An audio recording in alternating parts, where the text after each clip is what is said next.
Mas Haris, silakan tanggapannya Mas Haris. Oke, Bung Rocky, aku mau nanya Bung Rocky boleh ya? Iya, oke. Oke. Kita pernah dengar Bung Rocky bilang bahwa Anies Anies tidak akan pernah memenangkan Pilpres karena ada penghalangnya. Yes. Dan Bung Rocky mengatakan itu jauh sebelum Pilpres dan sekarang terbukti. Dan ternyata penghalangnya itu adalah dengan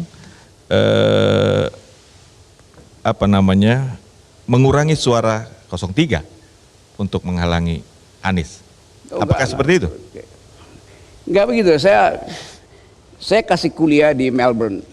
Lalu saya bilang, ada orang bertanya, Anies menang nggak? Saya bilang, Anies tidak mungkin menang. Dia maksimal dapat 17%. Kalau sekarang 24%, margin of error gue kasih sama dia dah. Waktu itu saya bilang, karena ada penghalang, lalu orang marah pada saya. Saya bilang, kalau dia mau menang, singkirkan penghalangnya. Siapa penghalangnya? Ya Jokowi. Itu dasar argumen saya waktu itu tuh. Jadi tetap kalau kita lihat dari awal tuh, ya nggak bakal Jokowi itu mengizinkan sedikit pun ruang bagi Anies itu. Kan itu artinya begitu Anies jadi presiden, 2 minggu kemudian Jokowi ditangkap KPK, kan itu. Bukan karena Aniesnya, tapi karena desakan politik. Jadi semua ide perubahan itu diaklamasikan dalam suara Anies itu. Maka orang akan tuntut pada Anies itu. Anda presiden kan, persoalkan money laundering yang pernah terduga pada keluarganya kan. Itu masalahnya tuh. Demi itu Jokowi tidak mungkin mengizinkan Anies itu. Kalau Ganjar ya masih gampang lah karena masih dikendalikan itu kan. Dan itu yang terbukti itu. Jadi bukan Anies dapat suara Anies itu dipindahkan ke Ganjar, tapi memang Anies akan dikendalikan algoritmanya untuk tidak mungkin jadi presiden itu. Karena tadi pertimbangan keamanan Jokowi itu berbahaya diasuransikan pada Anies, kira-kira begitu poinnya. Ya, itu masih sebatas poin ya. Lalu apa yang kemudian Mas Refli harus karena menyinggung Anies langsung. Iya, bukan. Apa yang harus dilakukan untuk kemudian kembali memperbaiki demokrasi itu? Jadi gini ya, silakan juga Bang kita harus menyadari ada bencana demokrasi yang besar. Saya khawatir bahwa tidak benar, TPS tadi sudah tempat pemilih sedih atau tempat pemilih stres. Kenapa? Apa yang mereka tusuk di situ bisa jadi bukan itu yang dihitung. Makanya saya katakan ini seperti kita mau lari, kita preset dulu. Kita set berapa menit kita mau lari.